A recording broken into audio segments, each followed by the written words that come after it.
An annual tradition, this was the third year Durbin McGuire and Pam Marsh visit France. The couple owns the Greensprings Inn and Cabins in Ashland. Marsh is also a councilwoman in the city.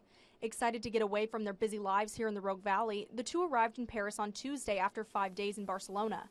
McGuire says he and his wife had just finished a late dinner Friday night and were walking across the Seine River when attacks broke out across the city. All of a sudden we saw police cars going off, their lights flashing, horns blasting, going basically in all directions.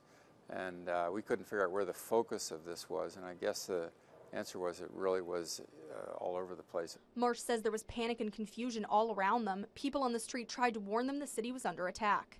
Everyone we encountered on the street was looking at his or her phone, but of course we didn't have a phone to look at, so we were really just unclear as to what was going on, but we knew it was something big. People looked alarmed on the streets.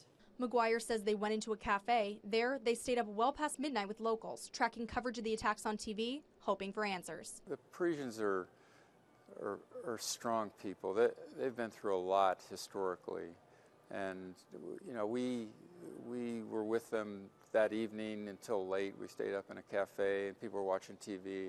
The next day, the tourist town shut down. Marsh says they spent the Saturday in bars and restaurants across the city. There were many fewer people on the street than would have been, and people were somber and obviously very sad.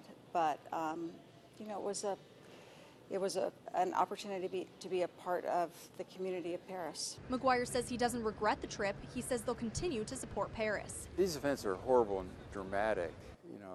Our hearts really go out to the French people who are just sitting in cafes, having a dinner, going to a concert on a Friday night, and all of a sudden we're in the middle of a war.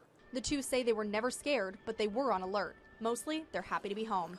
Covering your news, Megan Allison, News 10.